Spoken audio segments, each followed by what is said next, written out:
need some symmetry here, don't we? I know. Let the good-looking people stand on this side. That's right. I said that as soon as Chuck went there. Yes. You always say that about Chuck. That's how I address Mr. Chairman. Good afternoon, welcome. Before we start, I just want to take a minute to acknowledge the shooting that occurred this morning at Timberview High School in Arlington, Texas. It is a developing situation. Details are still coming out. As we understand from police reports, it appears there are 4 injuries.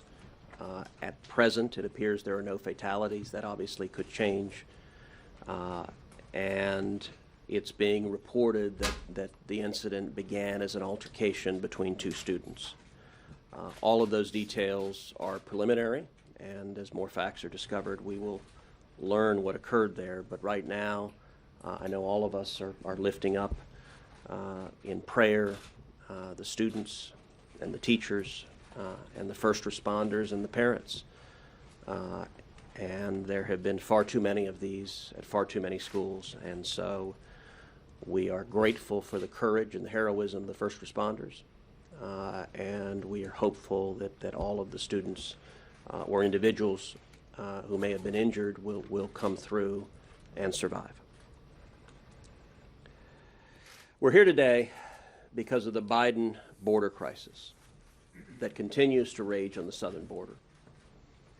This is a crisis that on the merits should dominate the news each and every day because it continues to get worse. The Washington Times reported on Sunday that catch and release numbers increased more than 430,000% this August compared to last August. 430,000%. That's a percentage so big you almost think it's a typo. The Biden Department of Homeland Security is preparing for up to 400,000 illegal immigrants to cross the border this month. We are seeing tens of thousands of Haitian immigrants. I was in Del Rio just a couple of weeks ago at the Del Rio Bridge. The day I was there were 10,503 illegal immigrants under that bridge, overwhelming DHS's capacity to deal with them. Just over a week ago, I met with the foreign minister of Panama. She described how this year the country of Panama sits on the juncture between South America and North America. This year they have seen over 80,000 Haitians who had been living in South America crossing into Panama illegally on their way to the United States. And the cause of all of this is simple. It is Joe Biden and Kamala Harris who refuse to enforce the law. Those are decisions they made literally the first day in office. 3 decisions drove this crisis: immediately halting construction of the border wall, that happened on day 1, reinstituting the failed policy of catch and release, that also happened on day 1, and most indefensibly, ending the incredibly successful Remain in Mexico international agreement. Remain in Mexico last year produced the lowest rate of illegal immigration in 45 years.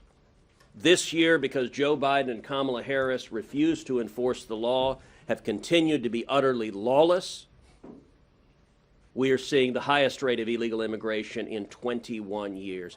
This is a human catastrophe and disaster. Texas is paying the price.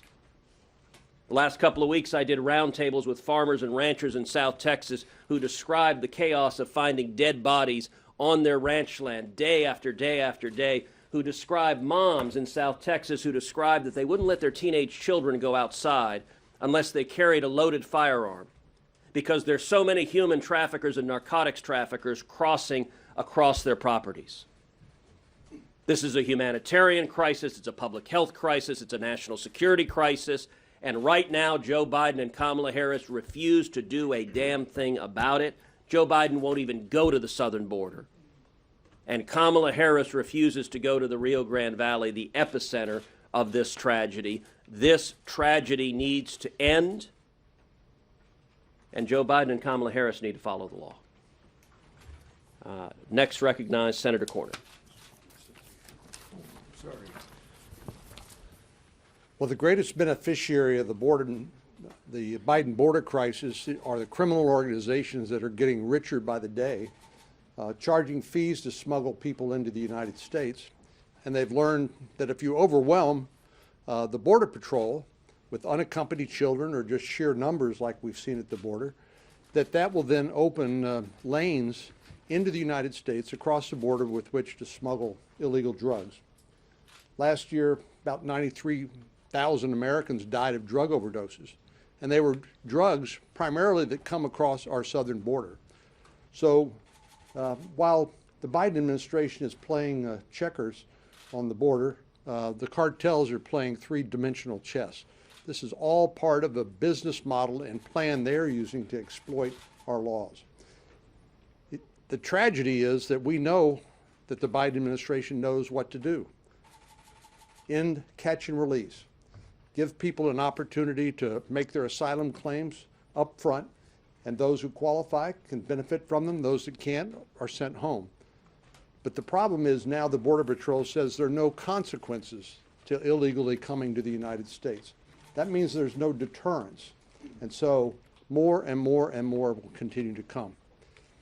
Senator Cruz and I, of course, representing a big border state that's ground zero, we've talked to the Border Patrol over many years about this. And the fact that Haitians showed up is really no surprise to us, because literally, if you have enough money, you can get to the United States from anywhere around the world. Matter of fact, about 150 different countries are represented with the flow of migrants coming across the border.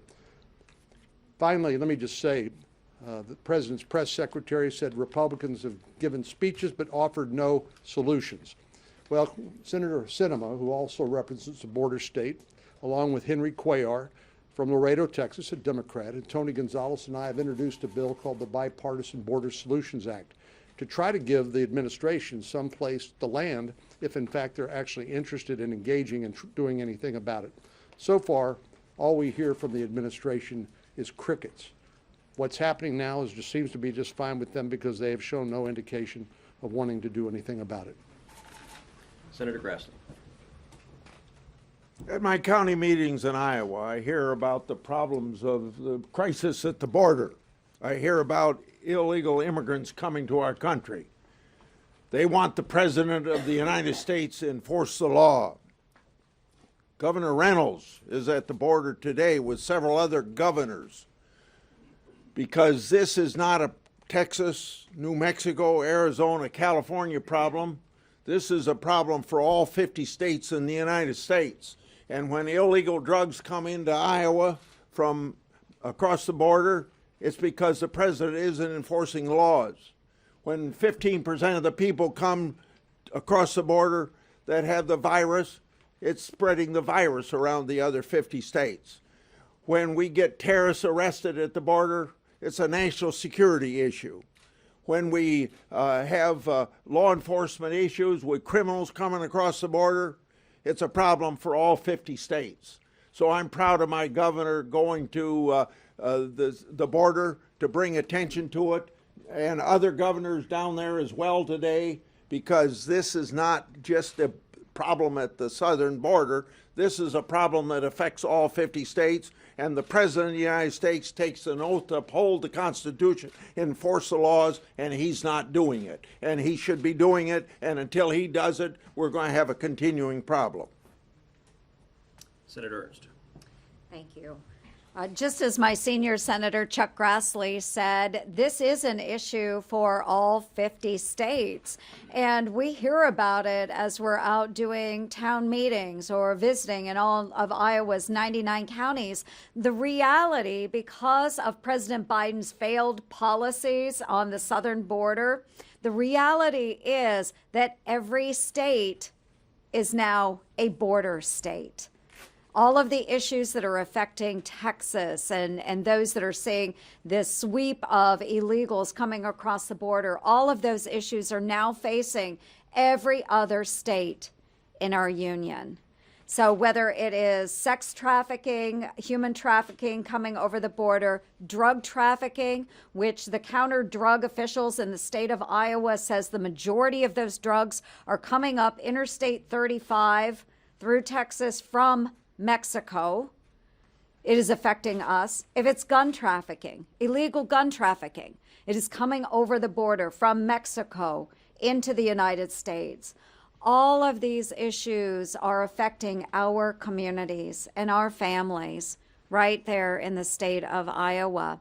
Now, it's estimated by the end of this year, we will have seen 2.3 million illegal immigrants. 2.3 million. Put that into perspective, folks. There are 10 states in the United States that do not have a population of 2.3 million people. This is an issue. The Democrats need to acknowledge this is an issue. It's a humanitarian crisis at our southern border.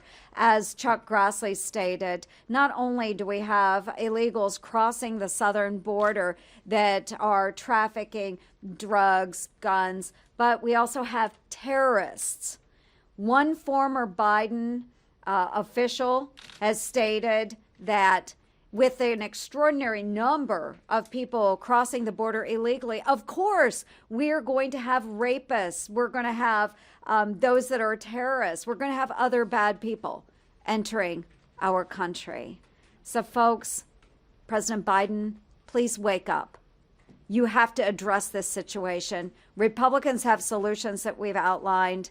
It's your time to act. Senator Langford. I have heard for months people in the press say, well, this is the highest number of people illegally crossing the border in the last 21 years.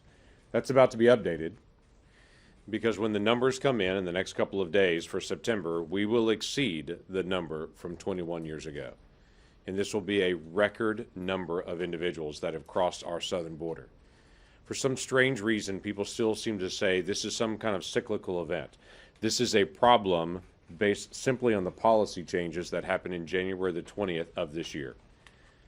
When President Biden stopped the border wall construction, when President Biden stopped doing enforcement of catch and release and decided they're going to instead just release people into the country and say, show up for a hearing 2 or 3 years in the future and we'll check in with you then. When he dramatically changed the policies of how we handled immigration over the past several years, he actually released into the country millions of people. Here's the challenge that we face now.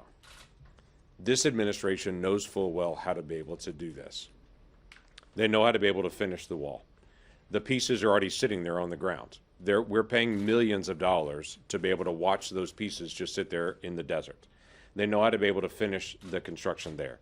They know how to be able to do MPP, that is the Remain in Mexico policy, because a federal court has mandated that they actually reinstitute that, though they're dragging their feet to actually do what the federal court has told them to do. This Congress has put forward multiple different options of ways to be able to actually deal with the illegal immigration. But for whatever reason, they're choosing not to enforce the law. They're choosing to ignore federal courts. They will not turn over basic information to us and the numbers when we ask, or it takes months to be able to get numbers and information from them that should take hours that we know full well that they have. This administration is intentionally dragging their feet, and while they say we do not have an open border, the entire country is watching what's happening on our southern border. Everyone sees what's going on except the Biden administration. We're not asking the Biden administration to do anything other than help the humanitarian crisis that's on our southern border and stop incentivizing people to be able to come to the southern border knowing that they're going to be released and to take that dangerous journey to be able to come. Senator Hoban. The message is very simple today, and the message is that the administration needs to secure the border, enforce the law. And this is a message not just from us senators. There's 11 governors down on the border right now. And so they're calling attention to this problem. We're calling attention to this problem. We've been down to the border. Went with Senator Cruz and Senator Cornyn. There were probably 15 or more of us as senators. We went down to the border to call attention to this problem and said to the administration, secure the border and to support our Border Patrol and Customs and Border Protection. Those people need our help and support as they're working just in very difficult circumstances to do everything they can to do their job, and we need to support them. And I've also been to Central America and South America this year on a bipartisan CODA, and it's very clear the message down there is this is an open border. I mean, look at the numbers. Through September 15th, more than 1.5 million encounters with people coming across illegally. Last year, the entire year, less than 500,000 for the entire year. We're at a pace to exceed 2 million encounters on that border. And the numbers just keep going up. So, look, of course this can be done. Of course this can be done. Enforce the public health order, Title 42, the third Safe Country Protocol, the Remain in Mexico Protocol, build the wall. Contractors right now are being paid $5 million a day to not build the wall. And remember, it's an entire system. It's not just a wall. It's the wall, it's all of the electronics that goes with it, the equipment, and it's the people. Look, we can do this. We've put forward many solutions. The only problem is the administration won't enforce the law. They won't secure the border. From my state, this month we're sending National Guard troops down there at the request of the Department of Defense.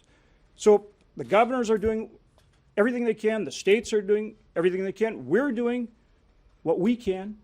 The American people need to continue to tell this administration very clearly, secure the border, enforce the law. Senator Marshall. Thank you, Senator Cruz. America knows we have a healthcare crisis at the border. And America knows this crisis was created by Joe Biden. And America knows that Joe Biden wants this crisis. My big concern are just the number of people crossing the border with infectious diseases. We know that millions of people have crossed the border, will cross the border this year. 20% of them are positive for COVID. Twice that many have been exposed to it as well. A third of the people that we're releasing into America are refusing the vaccine. As a senior medical student, I spent 2 months on a medical Christian mission in Haiti. And certainly I was concerned about the largest endemic tuberculosis population in the Western Hemisphere, the poorest nation in the Western Hemisphere. But every morning I got to the clinic, there were 60 to 80 people lined up to see us. And as we saw each one, they would describe the worms that they were seeing, the worms in their feces, the worms in their mouth. Infectious diseases are rampant in these populations. Certainly I continue to feel for the people of Haiti, continue to do mission work through other folks there. I also did mission work in Central America. Again, infectious diseases are rampant. And I can't help but stop and just think about the Afghanistan refugees coming across as well. The highest rate of tuberculosis in that part of the world as well. The only countries in the world still with polio, Afghanistan and Pakistan. I want to do everything we can to show compassion, but at the same time, I was sent here to protect our families from these infectious diseases. America knows that we have a humanitarian crisis on the border, and America knows Joe Biden could fix it. Thank you. Senator Young. President Biden, Vice President Harris, my colleagues on the other side of the aisle in the United States Senate and House of Representatives, secure the border, enforce the laws of the land, keep the American people safe and secure during a global pandemic and during a heightened risk of terrorism, do the right thing, show some leadership.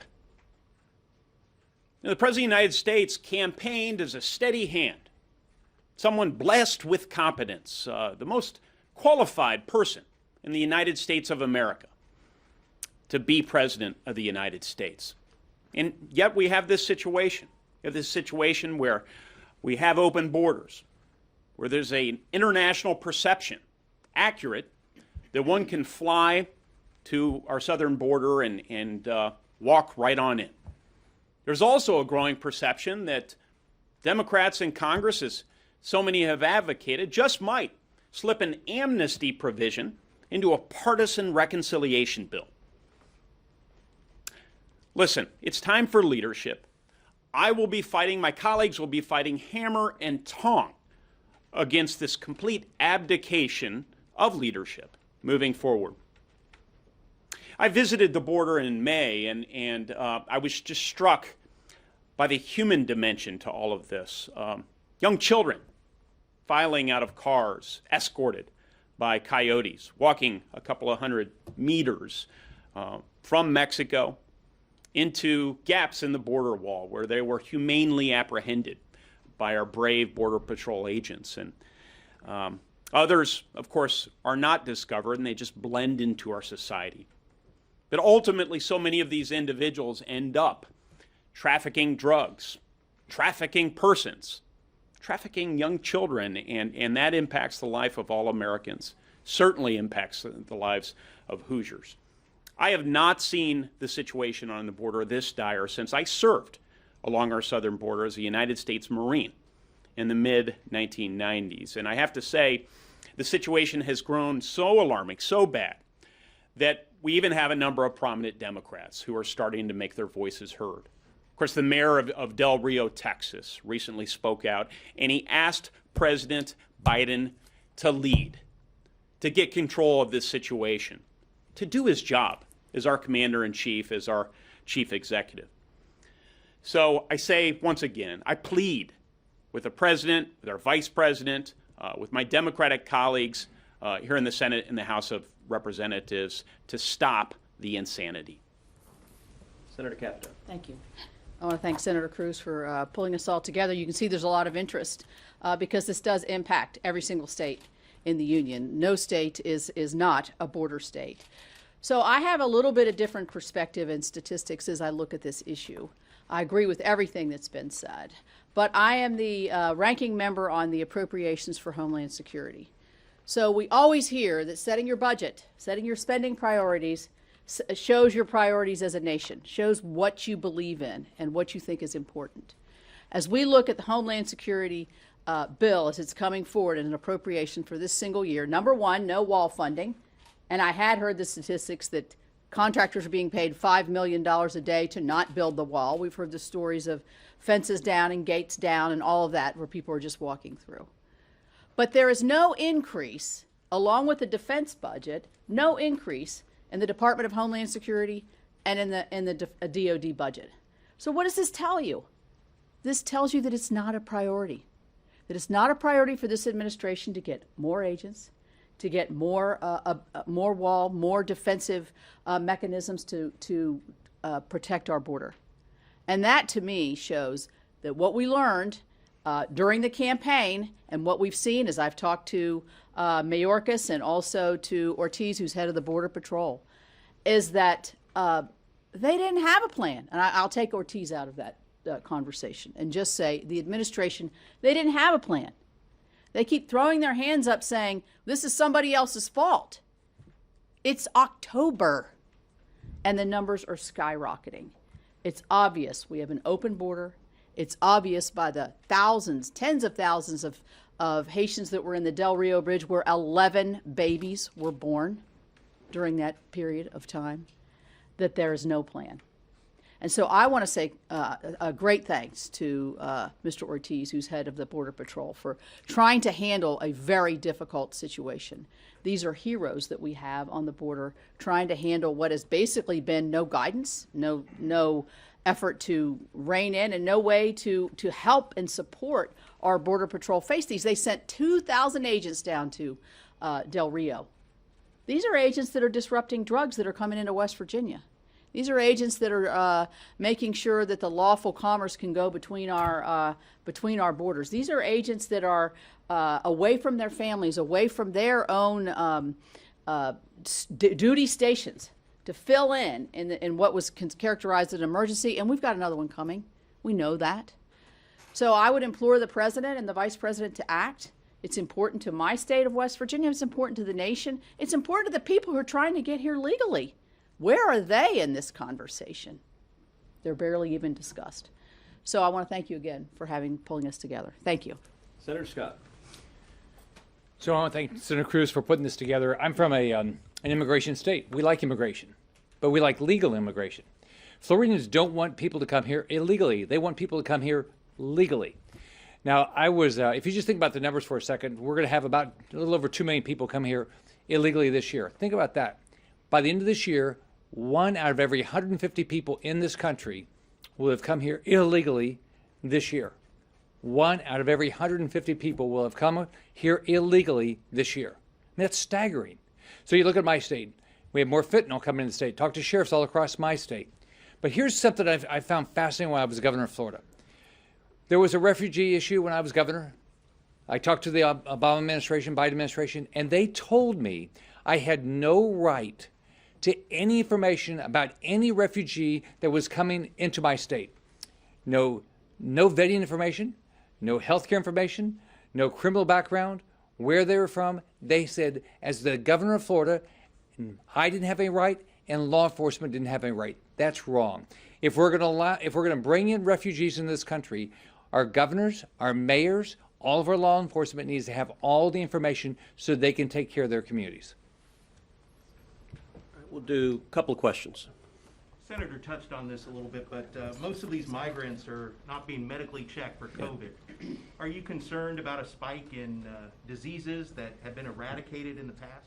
Well, I think Senator Marshall addressed that at considerable length, and I'll let him elaborate on it momentarily, but it is a very real problem. When I was down in the Rio Grande Valley a couple of weeks ago, the Biden cages that have on a typical day about 4,000 people crammed in on top of each other, the rate of COVID positivity when I was last there was about 24%.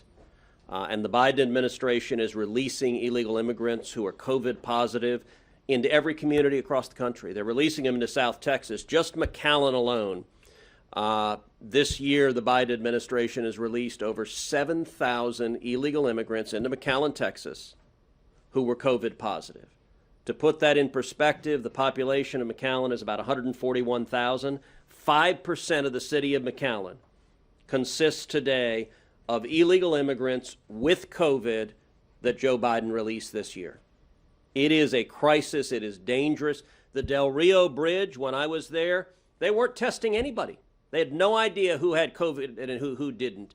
This Biden administration is willing to impose mandates on our soldiers and sailors and airmen and Marines, is willing to impose mandates on federal employees, is willing to illegally try to impose mandates on private employers. But when it comes to illegal immigrants, their radical open border policies trumps any desire to combat COVID, and it is dangerous. Senator Marshall, Yeah. Dr. Marshall. Yeah, just really quickly, of course we're concerned, and my big concern is the variants. We should be at herd immunity by now. 70% of adults vaccinated, half of the people not vaccinated should have natural immunity, but yet this Delta variant had to come from somewhere and continues to cause reinfection. So my big concern is, what are the next new variants going to be coming in across the border in such large volume? So yes, we're very concerned about future spikes. All right, we'll do one last question. Yes. Could you point to specific policy priorities you want the Biden administration to enforce that you say they're not enforcing? Yes, and I will say it was rather striking when the White House press secretary claimed Republicans have no solutions, because we have been talking specific solutions from the very beginning. This was caused by 3 decisions Joe Biden and Kamala Harris made on the very first day in office. Number 1, they immediately halted construction of the border wall. How do you turn this around? Reverse that decision. Resume construction of the border wall. By the way, we're paying people not to build the border wall with taxpayer funds. That's one concrete step. A second concrete step, on day 1, Joe Biden and Kamala Harris reinstituted the failed policy of catch and release. What should they do? Reverse that policy. End catch and release, because it causes this crisis. And the third policy, the most concrete policy, on the first day in office, Joe Biden and Kamala Harris ended the incredibly successful Remain in Mexico agreement. What was Remain in Mexico? It was an agreement that President Trump negotiated with the government of Mexico, that the government of Mexico agreed that anyone who crossed illegally into Mexico would remain in Mexico while their U.S. asylum case was proceeding. And Remain in Mexico was incredibly successful. So much so that last year, illegal immigration fell to the lowest rate of illegal immigration in 45 years. When the White House says they can't fix this problem, they are not telling you the truth, because the problem was largely fixed last year. And they broke it. They broke it because on day 1, Joe Biden ripped up that international agreement. A federal court has now ruled that ripping up that international agreement was illegal.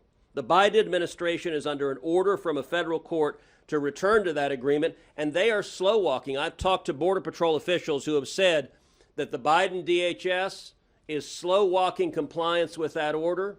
They could implement it today, but they're defying a federal judge because, sadly, Joe Biden and Kamala Harris have handed control of the agenda on immigration over to the radical open borders extreme left. You know, when I was down in South Texas a couple of weeks ago, I did roundtables with farmers and ranchers, but also with Border Patrol agents, with sheriffs, with law enforcement, with local elected officials. Most of the elected officials in South Texas are Democrats. South Texas has been historically a very Democratic part of the state. Almost to a person, the elected officials I spoke with in South Texas, the Democrats said, you know, if the Democratic Party nationally is the party of open borders, I can't support that. I can't stand with that. And I will note McAllen, which has been a bright blue Democratic bastion for a long time, just elected a Republican mayor. Because the people who are seeing firsthand the tragedies, the little girls and little boys who are being sexually abused by the traffickers, the drugs that are flowing over, the bodies that are left, the people that are left to die in the desert heat, this is unconscionable. And Joe Biden and Kamala Harris caused it. The way to fix it is reverse the political decisions they made on January 20th of this year. They could do it and fix it. It is only partisan politics that prevents them from doing so. Yep, I think that's good. All right, thank you guys.